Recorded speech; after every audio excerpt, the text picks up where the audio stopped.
Itindeho, reka mbwire wowe wabayeho kandi uburiho, uw'umukire cyangwa umukene, uw'umukungu cyangwa umutindi. Hari ibintu bibiri uko waba uri kose bitagira uwo bitinya. Itindeho. Umugabo w'umukire cyane wagiraga characters cyangwa indangagaciro zo kwikunda ndetse no gukunda abe gusa. Uyu yari azwiho kwirengagiza uje amugana, akanamenywaho kwikunda ku kigero kiri hejuru, akenshi yitwaraga nk'uzahora hanze. Itindeho.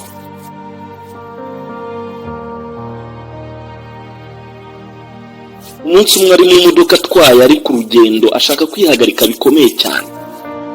Nuko byihuse aparika imodoka avamo kugira ngo ashake aho yatira ubwiherero.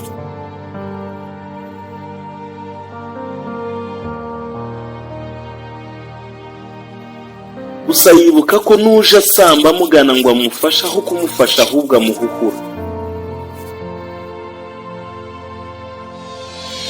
Ubw'ibyo byihuse yibwira inama yo kujya mu ishyamba ryari aho hafi.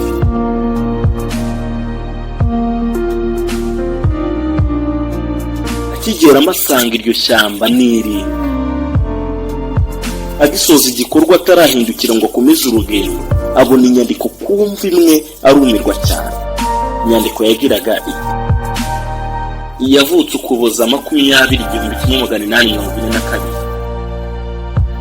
apfa muri Mata 18/1896. Akomeza asoma: hari igihe nari imeze nkawe, kandi nawe uzamera nkanjye vuba. Yaratangaye cyane, akomeza gutekereza kuri ayo magambo yanditse kuri icyo gituro ngo hari igihe nari imeze nkawe. Yakomeje gusoma ibisobanuro by'ayo magambo.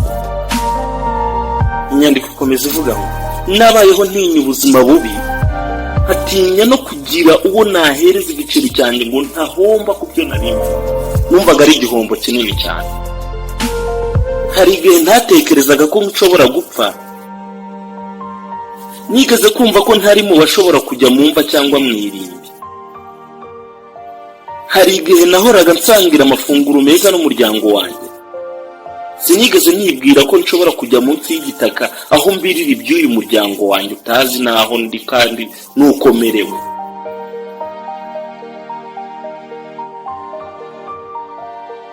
Ariko ibyo nibwiraga ko bitangeraho byangezeho.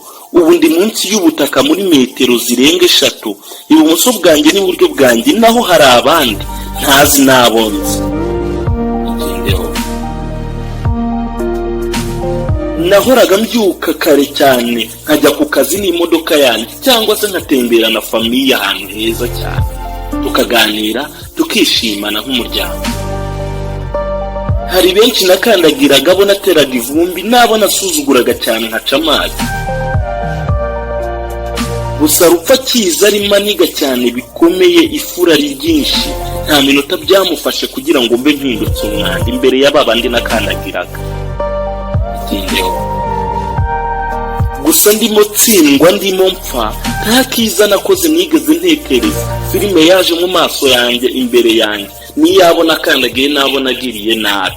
Icyo gihe natekereje yuko byibura mpawe umunota umwe nagenda nkakosora byinshi. Ariko rupfu ntabwo yari amereye neza, nawe yari arimo aniga cyane, ntiyari arimo ananyemerera yuko ibyo bitekerezo mbigarukaho.